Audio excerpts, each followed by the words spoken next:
Let's say a word about dreams. We all have thoughts which we never knew we had. They are too uncomfortable, too incompatible with our adult self to be remembered. Yet they are often disturbing, rumbling under the surface like lava in a volcano. The dream is the royal road to these thoughts, the royal road to the unconscious. This is the story of how Sigmund Freud's ideas about the unconscious mind were used by those in power in post-war America to try and control the masses. Politicians and planners came to believe that Freud was right to suggest that hidden deep within all human beings were dangerous and irrational desires and fears. They were convinced that it was the unleashing of these instincts that had led to the barbarism of Nazi Germany. To stop it ever happening again, they set out to find ways to control this hidden enemy within the human mind.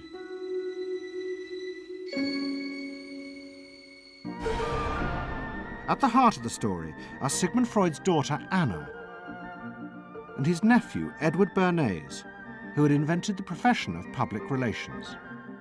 Their ideas were used by the US government, big business, and the CIA to develop techniques to manage and control the minds of the American people. Those in power believed that the only way to make democracy work and create a stable society was to repress the savage barbarism that lurked just under the surface of normal American life.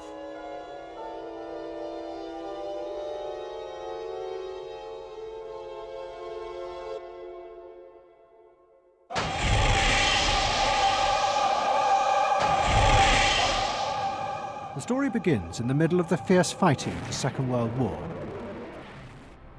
As the fighting intensified, the American army was faced by an extraordinary number of mental breakdowns among its troops. 49% of all soldiers evacuated from combat were sent back because they suffered from mental problems. In desperation, the army turned to the new ideas of psychoanalysis.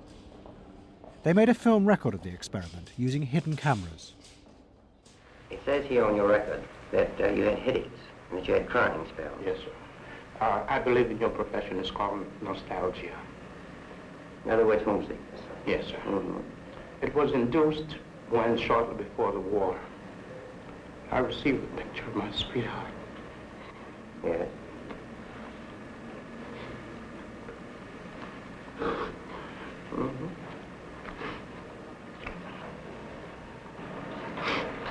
I'm sorry, I can't continue. That's all right. It was the first time that anyone had paid such attention to the feelings and anxieties of ordinary people. At the heart of the experiment were a number of refugee psychoanalysts from Central Europe. They worked with American psychiatrists to guide and shape the project. When I first came to America, I worked in the psychiatric service with soldiers trying to rehabilitate them. And I traveled in the train from the East Coast to the West Coast. I was enormously curious what goes on in all of those little towns that the train is passing. After my years in the army, I knew exactly what everybody was doing in the little towns, because I saw so many people who came from there, and I understood their aspirations, their disappointments, and so forth. So it was as if somebody invited me to a privileged tour into the inner soul of America. I'm not doing this deliberately, so Of course please you are believe me. not. I do believe you. A display of emotion is sometimes very helpful. I hope so, sir. Sure, it gets it off your chest. Well, sir, to be perfectly honest with you, I'm very much in love with my sweetheart. She has been the one person that gave me a sense of importance, and that through her cooperation with me, we were able to surmount so many obstacles. Take it easy now. Just talk to... The psychoanalysts used techniques developed by Freud to take the men back into their past. They became convinced that the breakdowns were not the direct result of fighting. The stress of combat had merely triggered old childhood memories. These were memories of the men's own violent feelings and desires, which they had repressed because they were too frightening. Think deeply.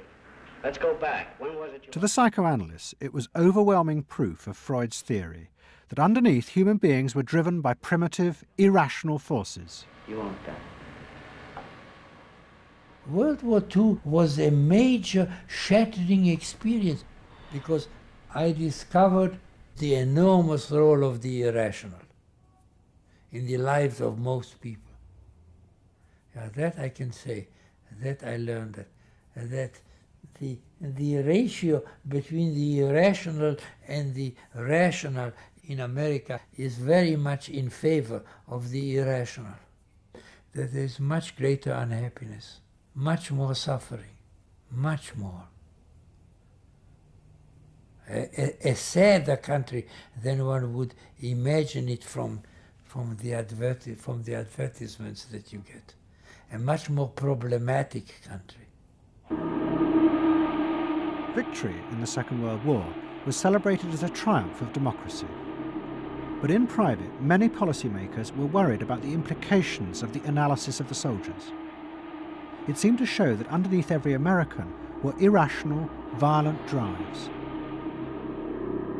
What had happened in Germany seemed to bear this out. The complicity of so many ordinary Germans in mass killings during the war showed just how easily these forces could break through and overwhelm democracy.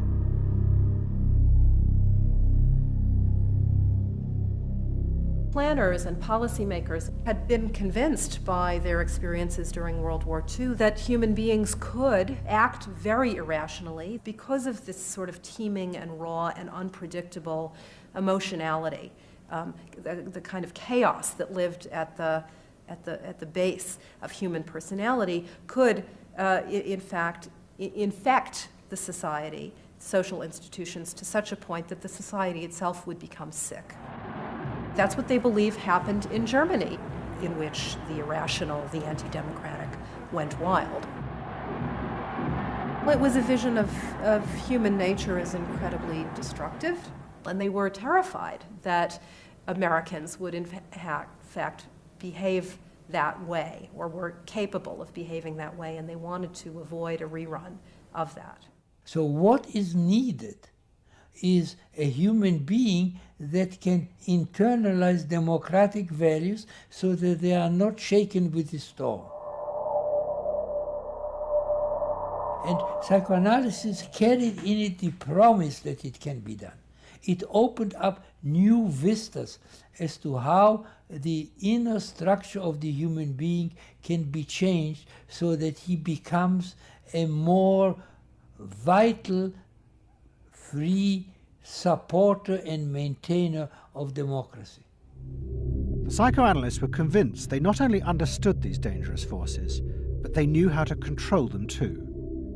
They would use their techniques to create democratic individuals, because democracy left to itself failed to do this.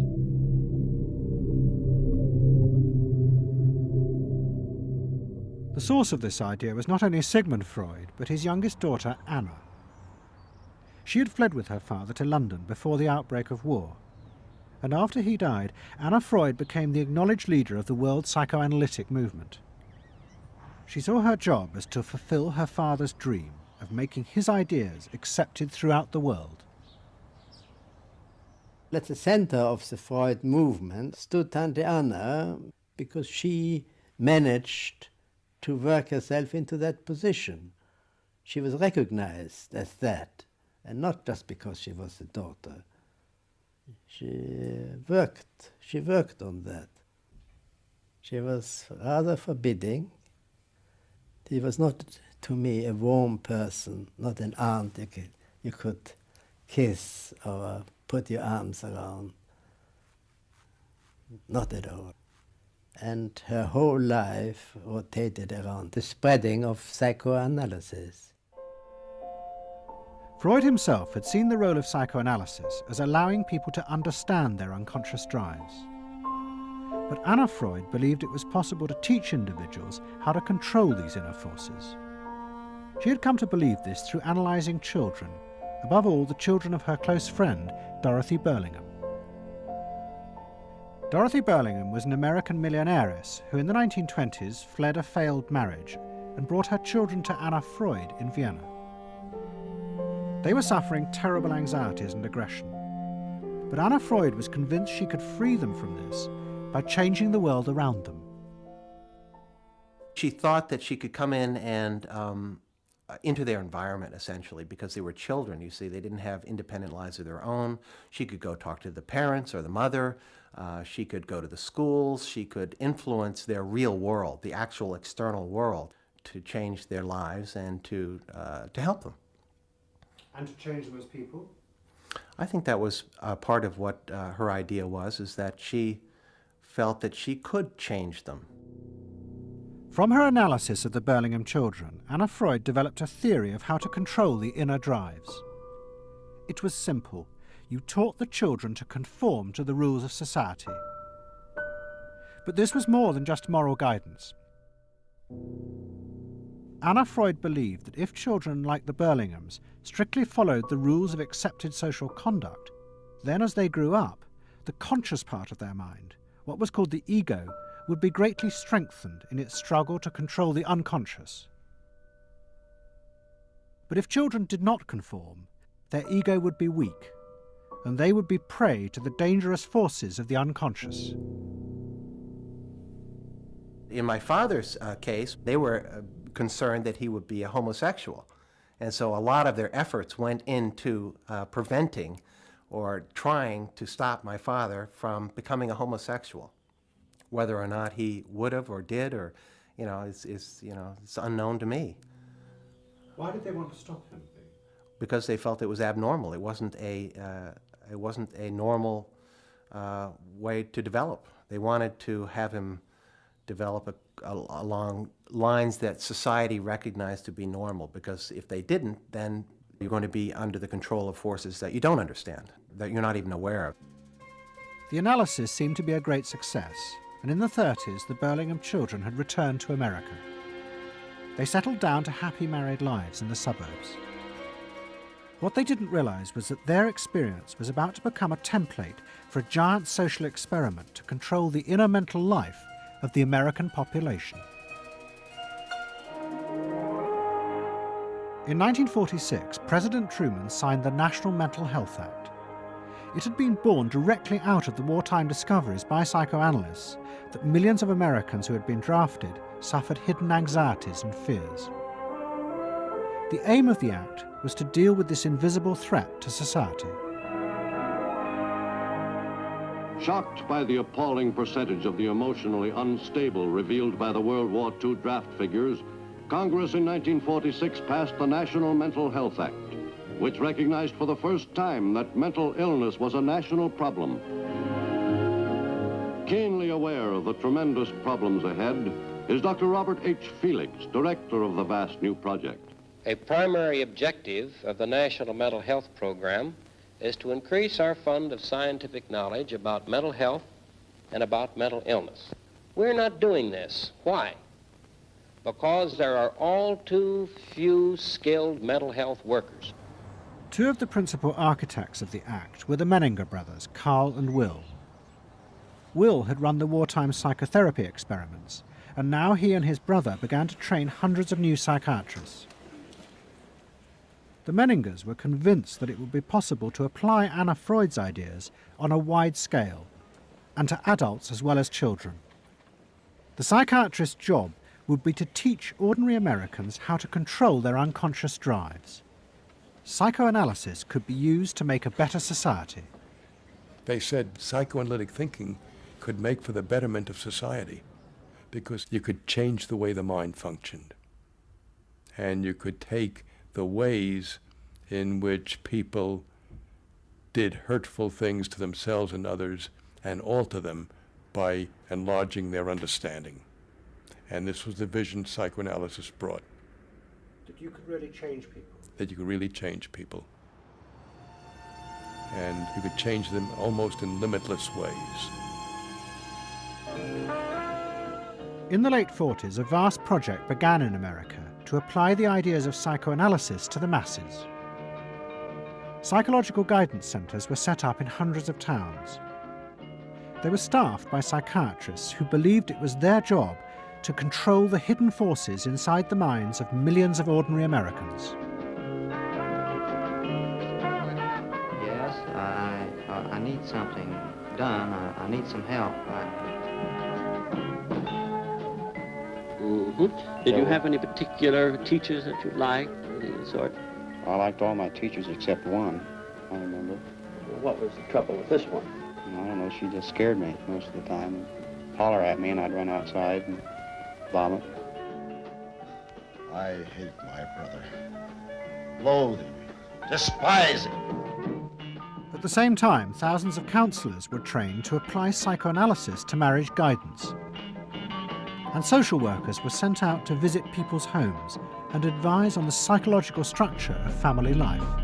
Behind all this was a simplified interpretation of Anna Freud's ideas, that if people were encouraged to conform to the accepted patterns of family and social life, then their ego would be strengthened. They would be able to control the dangerous forces within them. When your emotions control your actions, it affects not only yourself, but the people around you. And if this sort of flare-up is repeated often, it might lead to a permanently warped personality. You can control the fire of your emotions so that your personality becomes more pleasant. So we expect that someone who's been through that experience to be much more insightful, much more understanding, and a much better regulated person. And what happens to the And regulation includes being able to let go, as it were, to enjoy a football game or a soccer game.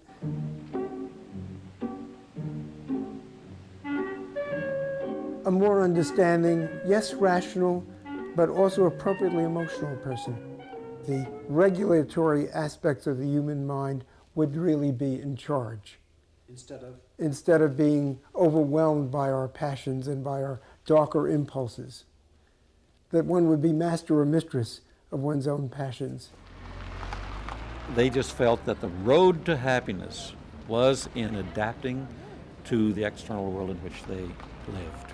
That people could be uncrippled from their own neurotic conflicts and impulses, that they would not engage in self-destructive behavior, that they would in fact adapt to the reality about them. They never questioned the reality. They never questioned that it might itself be a source of evil or something to which you could not adapt without compromise or without suffering or without exploiting yourself in some way. So there was this fit with the politics of the day. And a balance of emotions is important to a well-rounded personality. But it was only the beginning of the rise to power of psychoanalysis in America. Psychoanalysts were about to move into big business and use their techniques not just to create model citizens, but model consumers. Last week's episode showed how Freud's American nephew, Edward Bernays, had been the first to convince American corporations that they could sell products by connecting them with people's unconscious feelings. But now, a group of psychoanalysts were going to take what Bernays had begun and invent a whole range of techniques to get inside and manage the unconscious mind of the consumer. They were led by Ernest Dichter. Dichter had practiced next door to Freud in Vienna, but he had come to America and set up the Institute for Motivational Research in an old mansion north of New York. This is the Institute for Motivational Research, a place devoted to the intriguing business of finding out why people behave as they do, why they buy as they do, why they respond to advertising as they do. And this is Dr. Ernest Dichter. We don't go out and ask directly, why do you buy, why don't you? What we try to do instead is to understand the total personality, the self-image of the customer. We use all the resources of modern social sciences. It opens up some stimulating psychological techniques for selling any new product. Like the other psychoanalysts, Dichter believed that American citizens were fundamentally irrational beings. They could not be trusted. Their real reasons for buying products were rooted in unconscious desires and feelings. And Dichter wanted to find ways to uncover what he called the secret self of the American consumer. He was trying to get out of people's mind the unconscious motivations that they had for purchasing. These could be sexual, they could be psychological, they could be sociological, they could be a demand for status, a demand for recognition. There were things that people couldn't verbalize or wouldn't verbalize because they were too secret to them. They were too much a part of their nature, and they would be embarrassed. They would be embarrassed if they came out and said things like this. He would interview people, but not ask them direct questions, but let them talk freely like you do in psychoanalysis. And that was his background. And so he said, why can't we have a group therapy session about products? All right? And so Dichter built this room up above his garage, and he said we can have psychoanalysis of products. They can actually act out and verbalize their wants and needs. What we're going to do is try a couple of these salad dressings. Now let's see what happens. Here is our typical housewife. She doesn't follow the instructions. And they could be observed and watched, and other people could comment, and they could talk about it, and everybody could join in. He was the first to do this. This was absolutely the first thing that was ever done. And he had a movie projector up there where you could show advertisements and things like that, and people could react to them. And he invented the whole technique for mining the unconscious about the hidden psychological wants that people had about products. This became the focus group. It worked! Dichter's breakthrough came with a focus group study he did for Betty Crocker Foods.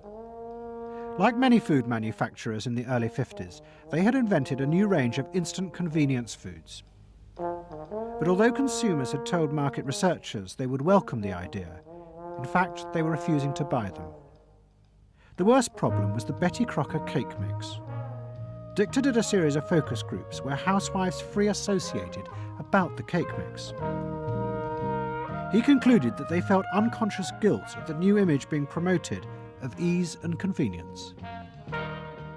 In other words, he understood that the barrier to the consumption of the product was the housewife's feeling of guilt about using it. They basically, on one hand, wanted to make it easy for themselves, but they felt guilty about it. So what you've got to do in those circumstances is remove the barrier being guilt. The way you do that is to give the housewife a greater sense of participation. And how do you do that? By adding an egg.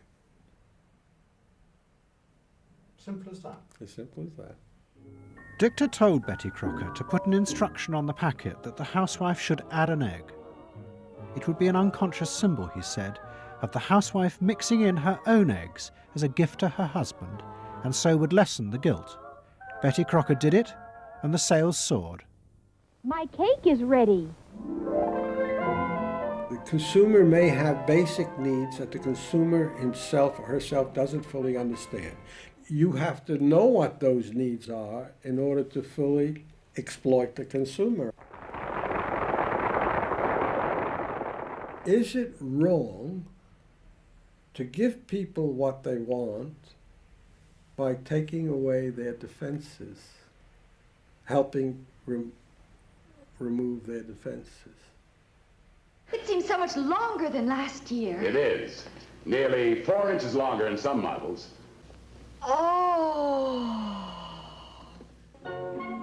Dichter's success led to a rush by corporations and advertising agencies to employ psychoanalysts. They became known as the Depth Boys, and they promised to show companies how to make millions by connecting their products with people's hidden desires. Dichter himself became a millionaire, famous for inventing slogans like "a tiger in your tank." Even the marketing of the Barbie doll came from a children's focus group. And so it goes. But Dichter was convinced that this was far more than just selling. Like Anna Freud, he believed that the environment could be used to strengthen the human personality. And products had the power both to sate inner desires and give people a feeling of common identity with those around them. It was a strategy for creating a stable society. Dichter called it the strategy of desire.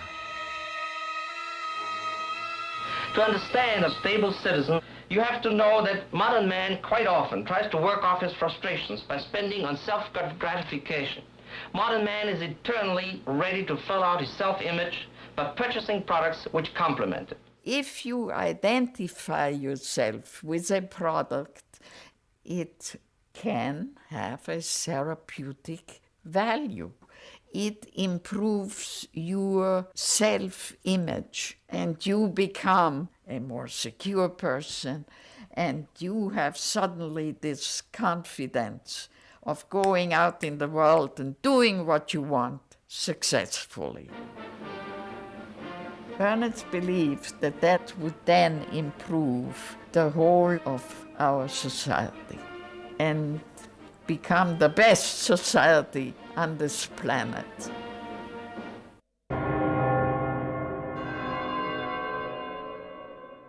By the early 50s, the ideas of psychoanalysis had penetrated deep into American life.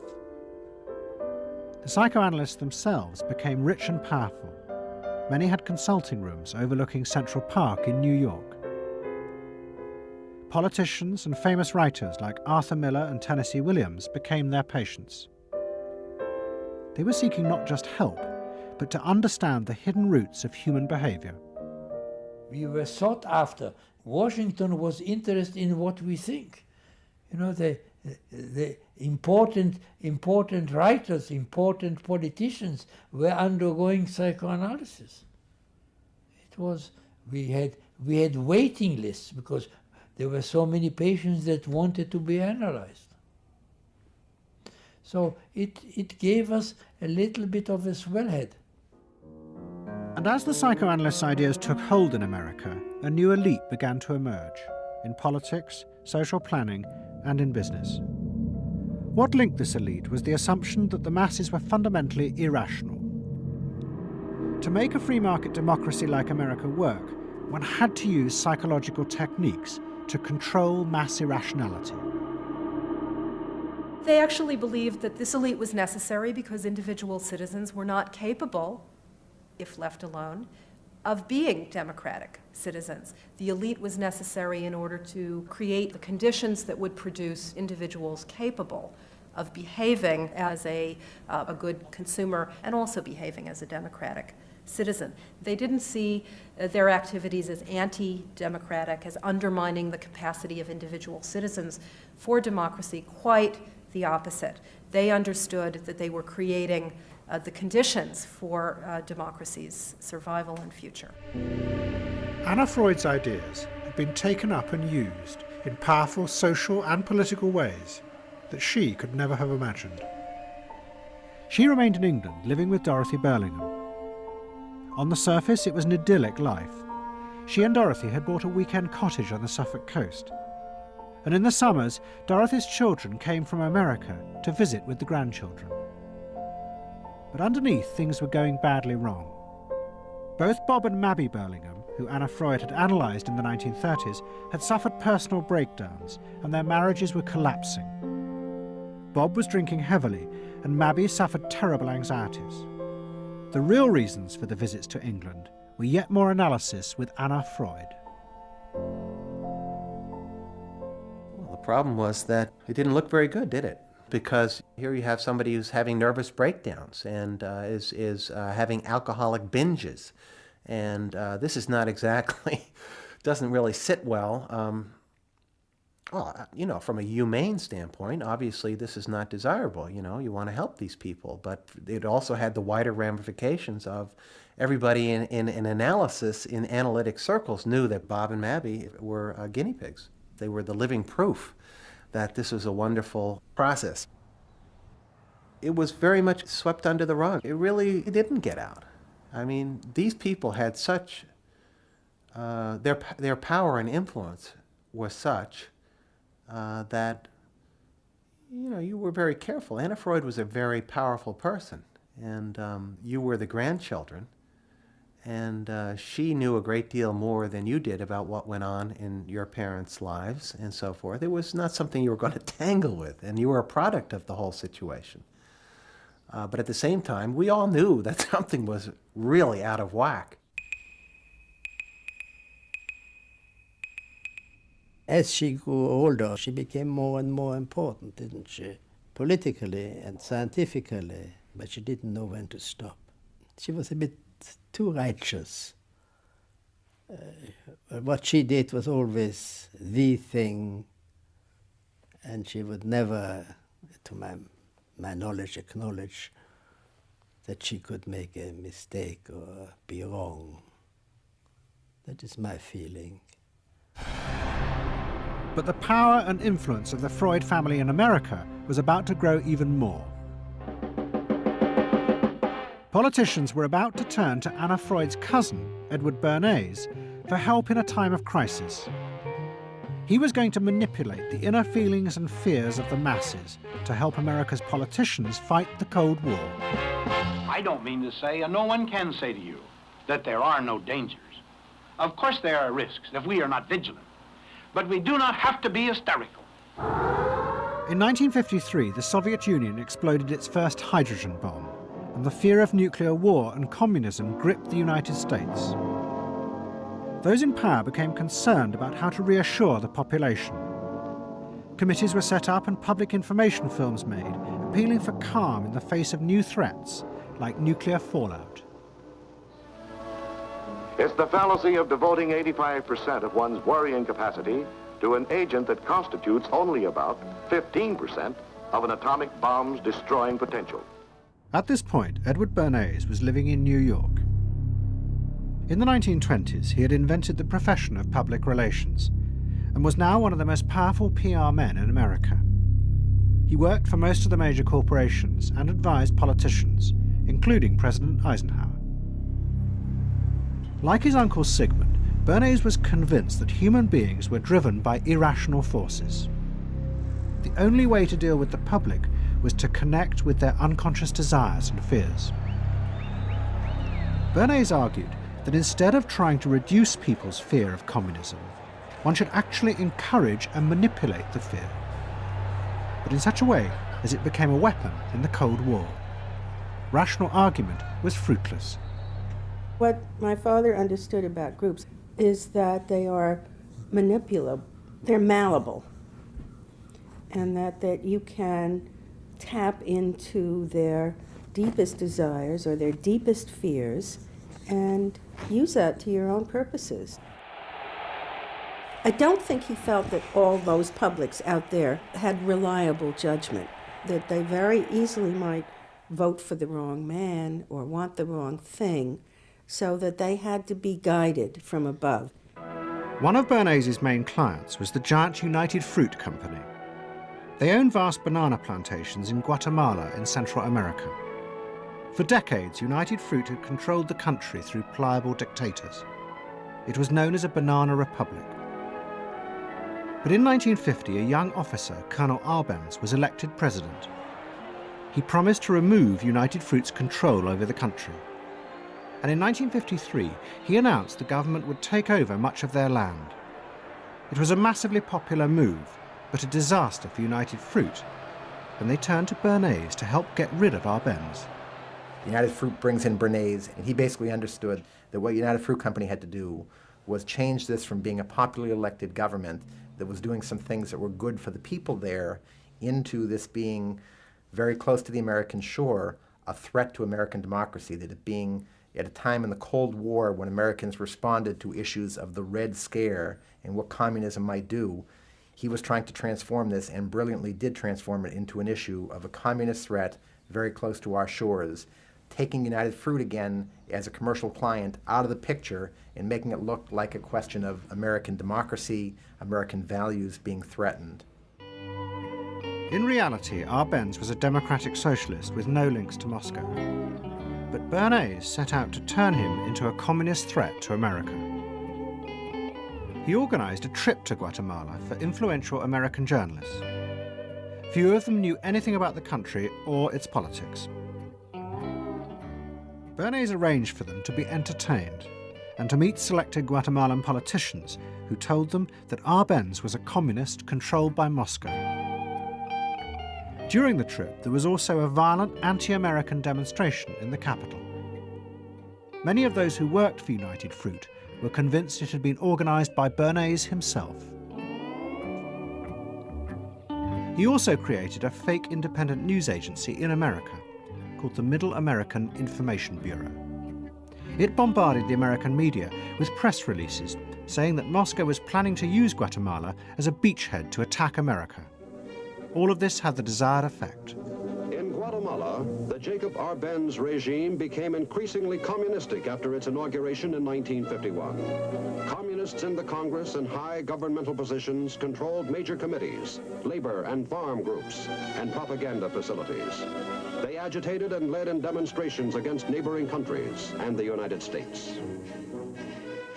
What was profoundly new in terms of what Bernays did is he took this menace to our backyard in Guatemala. For the first time, we saw Reds a couple hundred miles from New Orleans who Eddie Bernays had us believing were a true threat to us, that it was going to be a Soviet outpost in our backyard. But what Bernays was doing was not just trying to blacken the Arbenz regime. He was part of a secret plot. President Eisenhower had agreed that America should topple the Arbenz government, but secretly. The CIA were instructed to organize a coup. Working with the United Fruit Company, the CIA trained and armed a rebel army and found a new leader for the country called Colonel Armas.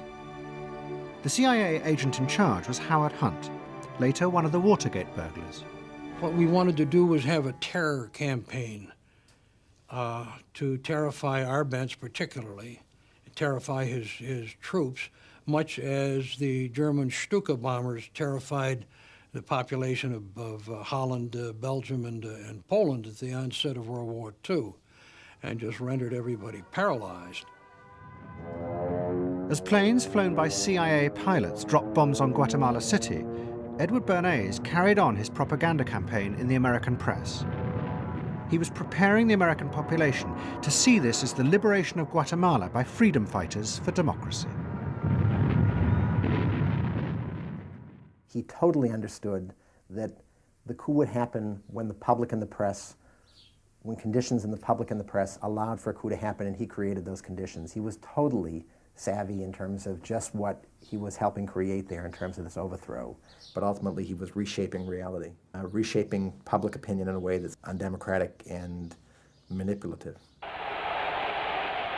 On June the 27th, 1954, Colonel Arbenz fled the country, and Armas arrived as the new leader. Within months, Vice President Nixon visited Guatemala.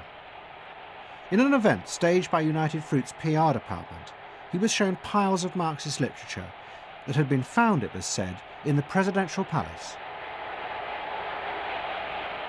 This is the first time in the history of the world that the communist government has been overthrown by the people. And for that, we congratulate you and the people of Guatemala for the support they have given.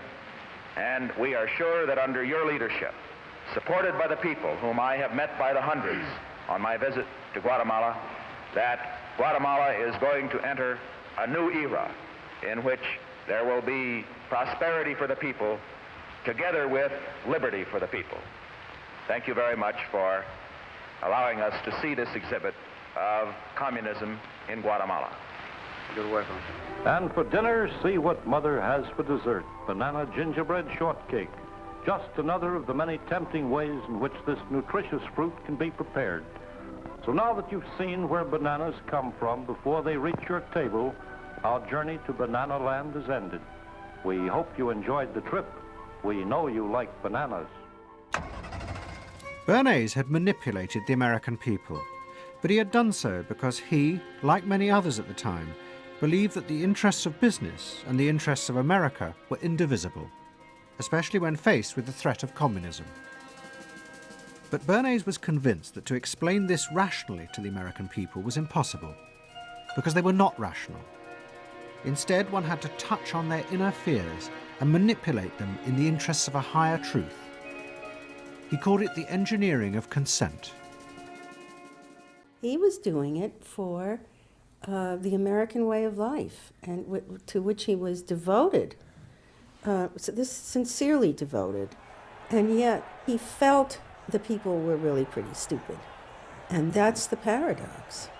If you don't leave it up to the people themselves, but force them to choose what you want them to choose, however subtly, then it's not democracy anymore.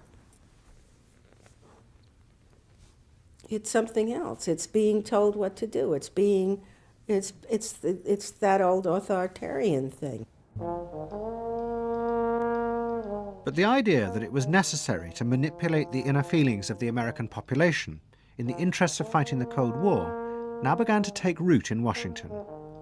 Above all, in the CIA, who were going to take it much further.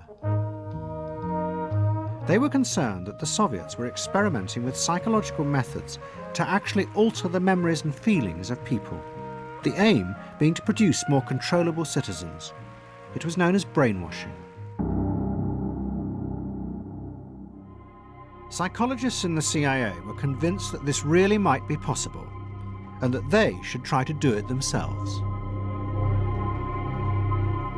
The image of the human being that was being built up at that particular time was that there was a great deal of vulnerability in every human being, and that vulnerability could be manipulated to program somebody to be something that I wanted them to be, and they didn't want to be.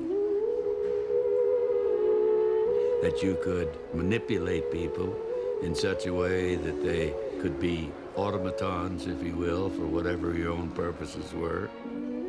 This was the image that people thought was possible. In the late 50s, the CIA poured millions of dollars into the psychology departments of universities across America. They were secretly funding experiments on how to alter and control the inner drives of human beings. The most notorious of these experiments was run by the head of the American Psychiatric Association, Dr. Ewen Cameron. Like many psychiatrists at that time, Cameron was convinced that inside human beings were dangerous forces which threatened society. But he believed that it was possible not just to control these forces, but actually remove them. He thought that psychiatry should not just concentrate on sick people, mentally ill, but should actually go into government, that politicians should listen to psychiatrists. Psychiatrists should be in every parliament and should direct and monitor political activities, because they knew in a rational, scientific way what was good for people. Cameron had set up a clinic in a hospital in Montreal called the Allen Memorial. It is now long since closed down. Cameron took patients who suffered a wide range of mental problems. His theory was that these resulted from forgotten or repressed memories. But he was impatient with the idea of using psychotherapy to uncover them. Instead, he would simply wipe them. Cameron used drugs, including LSD, and the technique of ECT, electroconvulsive therapy. It was conventionally used at that time to relieve depression. But Cameron was going to use it in a new way, to produce new people. He was really using it to try and change the fundamental function of the individual, to alter their past memories, their past ways of behaving. And as I think he said at one point, it is to just sort of erase everything from their past so that you then had a slate in which you could record new ways of behavior. And so he used massive doses of shock, people receiving several shocks a day, and over a course of time, hundreds of ECT treatments, so that they were just reduced to a sort of a very primitive vegetable state. I don't remember what happened to me. I was introduced to Dr. Cameron, and I don't remember Dr. Cameron at all. I don't remember any of that. They shipped me up to what they called the sleep room, and they gave me all of these electroconvulsive shock treatments and megadoses of drugs and LSD and all of that, and I have no memory of any of that. Nothing of that time of the Allen Memorial or any of my life previous to that. All gone, wiped. And then having depatterned somebody or brought them down to where basically nothing but the essential functions of the body were going on in terms of breathing and things of this nature. Then he would begin to feed material into these individuals, positive material, such that the brain would be programmed in a positive way, so that the individual would be completely altered. Then he put these tapes under our pillows called psychic driving. He would then put back into this empty brain a program of whatever sort he decided upon, and the people like myself would wake up another person, I guess. In fact, Cameron's experiments were a complete disaster. All he managed to produce were dozens of individuals with memory loss and the ability to repeat the phrase, "I am at ease with myself." And it was not an isolated case. Almost all the experiments the CIA funded were equally unsuccessful. Despite their ambitions, American psychologists were beginning to find out how difficult it was to understand and control the inner workings of the human mind. We had been really chasing a phantom, if you will, an illusion, that the human mind was more capable of manipulation from the outside by outside factors than it is. We found out that the human being is an extremely complex thing. There were no simple solutions. But you've just got to bear in mind that these were very strange times. The psychoanalysts had come to power in America because of their theory that they knew how to control the dangerous forces inside human beings. But now the psychoanalysts were about to face a high-profile failure that would lead people to begin questioning the very basis of their ideas. It began in Hollywood. The film industry had become fascinated by psychoanalysis, and Anna Freud was a powerful influence on dozens of analysts in Los Angeles. They treated film stars, directors, and studio bosses. Anna Freud's closest friend was the most sought after of all, Ralph Greenson. And in 1960, the most famous star in the world turned to Greenson for help.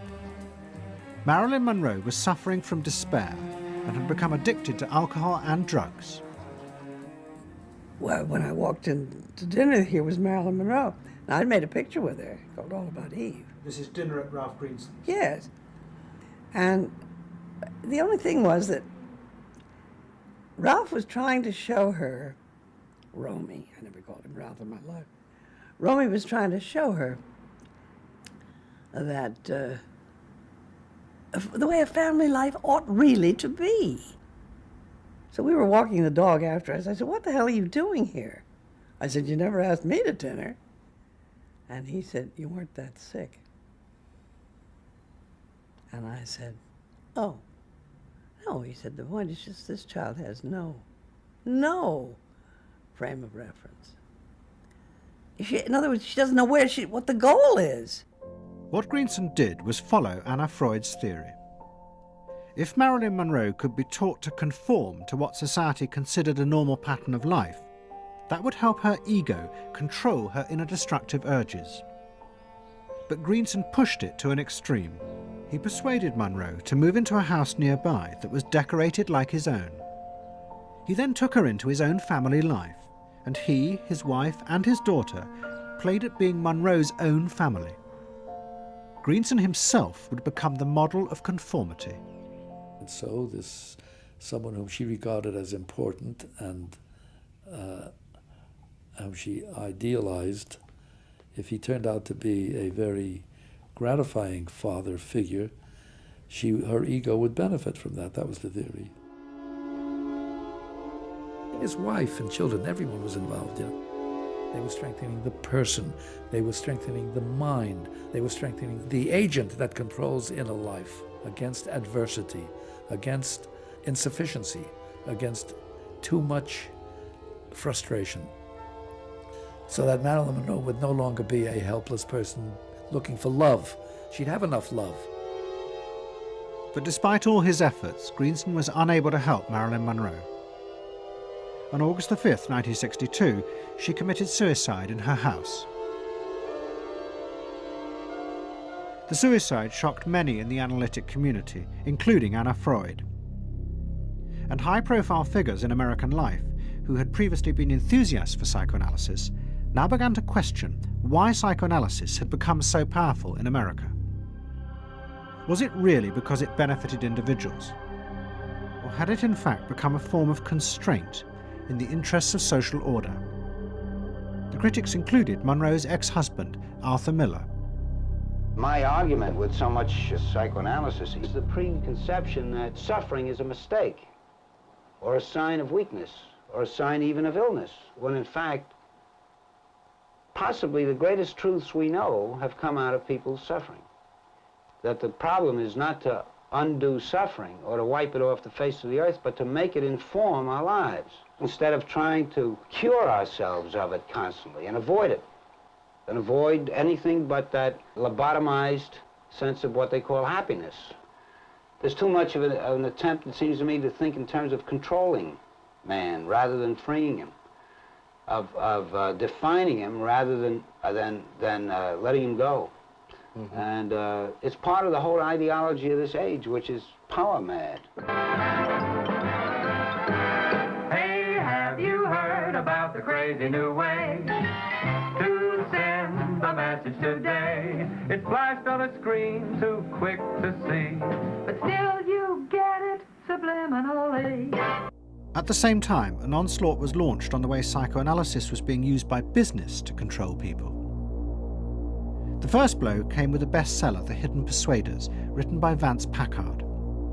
It accused psychoanalysts of reducing the American people to emotional puppets whose only function was to keep the mass production lines running.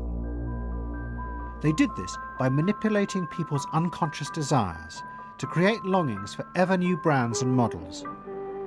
They had turned the population into unwitting participants in the system of planned obsolescence. The second blow came from an influential philosopher and social critic, Herbert Marcuse. He had been trained in psychoanalysis.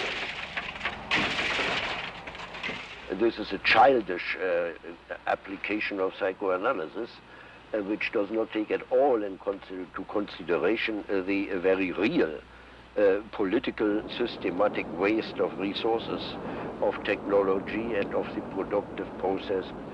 For example, planned obsolescence. For example, the production of innumerable brands and gadgets who are, in the last analysis, all the same. The production of innumerable different marks of automobiles. And this prosperity at the same time, consciously or unconsciously, leads to a kind of schizophrenic existence. I believe that in this society an incredible quantum of aggressiveness and destructiveness is accumulated precisely because of the empty prosperity, which then simply erupts.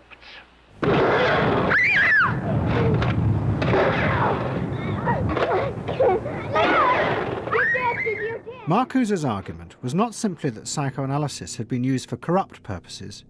It was more fundamental. Marcuse said that the very idea that you needed to control people was wrong. Human beings did have inner emotional drives, but they were not inherently violent or evil. It was society that made these drives dangerous by repressing and distorting them. Anna Freud and her followers had increased that repression by trying to make people conform to society. In so doing, they made people more dangerous, not less. Marcuse challenged that social world, and he said that's a world that should not be adapted to. And in fact, what the individual was adapting to was corrupt and evil and corrupting. In other words, he switched the source of evil from inward conflict to the society itself. That the sickness of society lay at the societal level, not at the sickness of human beings in it. And if people did not challenge that, then they were, in fact, submitting to evil. Modern psychology has a word that is probably used more than any other word in psychology. It is the word maladjusted. It is the ringing cry of modern child psychology, maladjusted. Now, of course, we all want to live the well-adjusted life in order to avoid neurotic and schizophrenic personalities. But as I move toward my conclusion, I would like to say to you today, in a very honest manner, that there are some things in our society and some things in our world for which I'm proud to be maladjusted.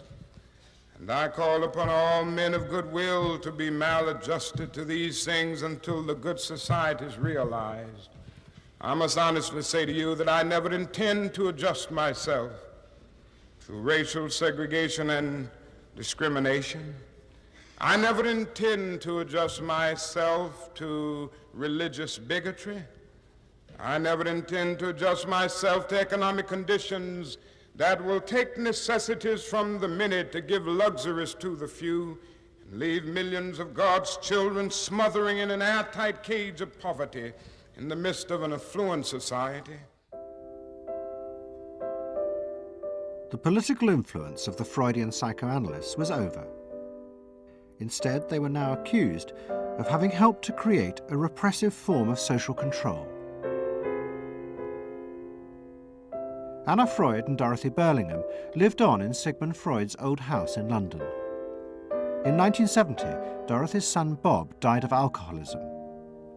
And in 1973, his sister Mabby returned for yet more analysis with Anna Freud. She went back for more analysis. She was living at 20 Marisville Gardens in the Freud house, as I guess she did when she wasn't with her husband, and she committed suicide. She took an overdose of sleeping pills. In Freud's own house? In Freud's own house, right.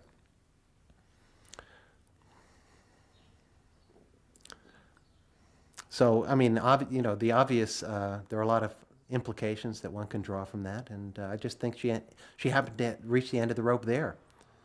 Although it would seem to be a very pointed act. Obviously, suicide is a very politicized act, and to do it in Sigmund Freud's own house is certainly different from doing it in Riverdale back in New York.